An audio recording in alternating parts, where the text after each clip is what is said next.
آج جوانوں کی ذمہ داری ہے وہ اسلام کے پرچم کو تھامیں، اپنے کردار کے اندر اسلام کا عکس پیدا کرے، اسلام کے آئینے میں، اسلام کے سانچے میں اپنی زندگی کو گزارے۔ کتنی حیرت کی بات ہے، آج دنیا کی دوسری قوموں کے جوان بھی مسلم جوانوں کا کردار دیکھ کر کے ان سے نفرت کر رہے ہیں۔ جو چیز ہمارے اندر نہیں ہونی چاہیے تھی وہ ساری چیزیں ہمارے اندر ہے، جو برائیاں ہمارے اندر نہیں ہونی چاہیے تھی، جس سے ہم لوگوں کو روکنے کے لیے آئے تھے، وہ ساری چیزیں ہم کرتے ہوئے نظر آ رہے ہیں۔ میرے آقا صلی اللہ علیہ وسلم کے دیوانوں، اللہ تبارک و تعالیٰ نے گناہوں کی گندگی کے لیے ہمیں پیدا نہیں کیا ہے، اللہ تبارک و تعالیٰ نے بڑے مقدس مشن کے لیے ہمیں پیدا کیا ہے۔ ہم اپنی ذمہ داری کا احساس کریں۔ سب سے پہلی ذمہ داری کی یہ ہے کہ وہ خود دین کے قریب آئیں، مصطفیٰ جان رحمت کے قریب آئیں۔ اچھی طرح یاد رکھیں،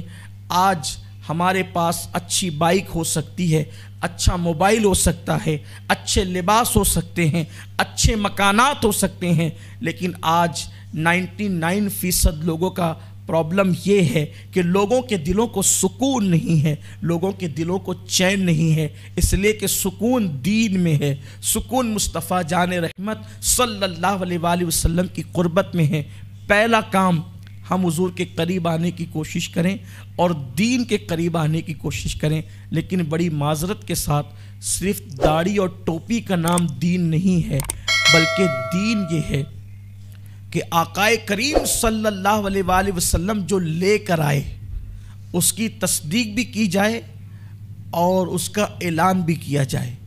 اور حضور علیہ السلام کی سیرت کو اپنے لیے آئیڈیل بنایا جائے، آقا کریم صلی اللہ علیہ وسلم کی زندگی کو اپنے لیے نمونہ عمل اور نمونہ حیات بنایا جائے۔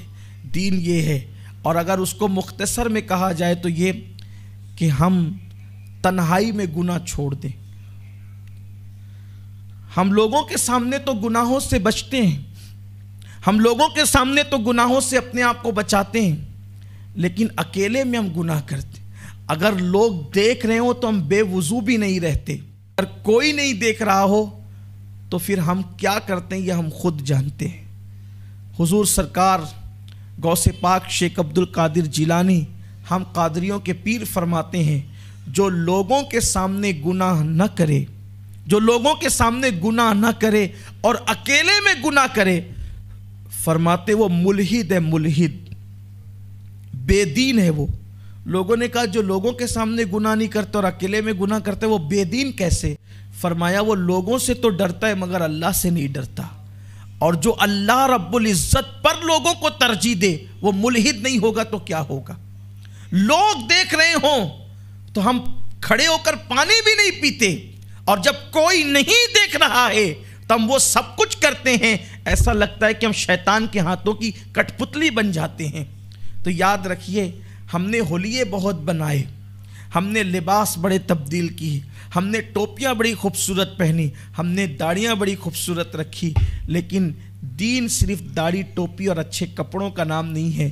دین تو خشیت ربانی میں رنگ جانے کا نام ہے، دین تو عشق مصطفیٰ صلی اللہ علیہ وآلہ وسلم میں رنگ جانے کا نام ہے۔ حالات کیسے ہی ہوں لیکن کبھی سودا نہیں کرنا دین کا، حالات کیسے ہی ہو لیکن اس تصور کے ساتھ ہمیں جینا ہے کہ ہمارا اللہ ہمیں دیکھ رہا ہے۔ تو پہلے ذمہ داری ہماری یہ ہے کہ ہم خود دین کے قریب آئیں، مصطفیٰ جان رحمت صلی اللہ علیہ وآلہ وسلم کے قریب آئیں، حضور کا اخلاق پڑھیں، حضور کی سیرت طیبہ پڑھیں، حضور علیہ السلام کس طرح گفتگو کرتے تھے، صحابہ کرام کی جوانی کیسی تھی، امت کے حوالے سے حضور علیہ السلام کی فکر کیسی تھی، ان ساری چیزوں پر ہماری توجہ ہونا چاہیے۔ اور اس کے بعد پھر جب ہم خود دین کے قریب آ جائیں تو دوسروں کو بھی دین کے قریب لانے کی کوشش کریں، اس لیے کہ اللہ کے رسول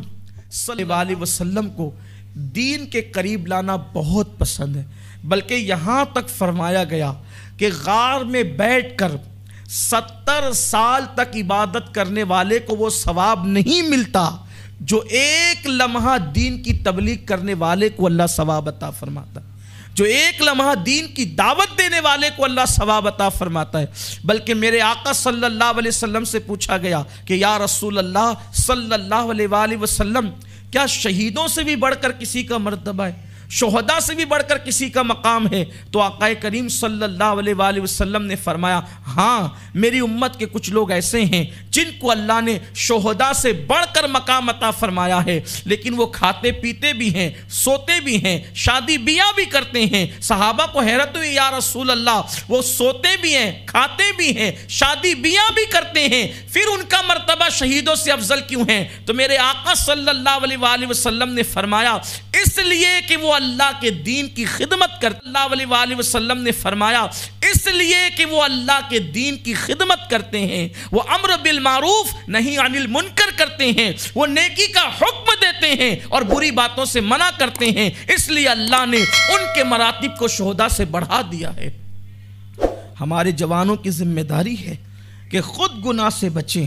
اور دوسروں کو گناہ سے بچائیں، لیکن جب ہم خود ہی گناہ سے نہیں بچتے تو ہم دوسروں کو گناہوں سے کیسے بچا سکتے ہیں؟ آج ہمیں اپنے ہدف کو متعین کرنا ہوگا اور اپنی جوانی کا صحیح استعمال کرنا ہوگا، ورنہ ایک دن جوانی گزر جائے گی۔ ہمارے بزرگوں نے فرمایا جو جوانی میں عیاشیاں کرتے ہیں، گناہ کرتے ہیں، ناجائز و حرام کام کرتے ہیں، قدرت ان کو اتنی عبرتناک سزا دیتی ہے بڑھاپے کی شکل میں، اور ایسا منحوس بڑھاپا ان پر مسلط کیا جاتا ہے کہ وہ چادروں میں چھپ چھپ کر روتے ہیں، ان کی راتوں کی نیند چھین لی جاتی ہے۔ انسان تو انسان ہے، جانور تک ان لوگوں سے نفرت کرتے ہیں جنہوں نے اپنی جوانی کو آوارگی اور عیاشی میں گزارا، نہ توبہ کی نہ نیک بنے۔ تو جب ان پر بڑھاپا آتا ہے تو گویا کہ بڑھاپا ایک خوفناک وحشت اور دہشت لے کر ان پر آتا ہے۔ ان بوڑھوں کے دل سے جا کر کے پوچھو جو کبھی جوانی میں پانی میں آگ لگاتے تھے، عیش قدے تعمیر کرتے تھے، عیاشیاں کرتے تھے، پاپ کرتے تھے، نہ توبہ کی توفیق ملی نہ نیکیوں کی توفیق ملی۔ آج ان کا بڑھاپا ان پر ایسی قیامت بن کر کے تنا ہوا ہے کہ وہ موت مانگتے ہیں تو انہیں موت بھی نہیں آتی۔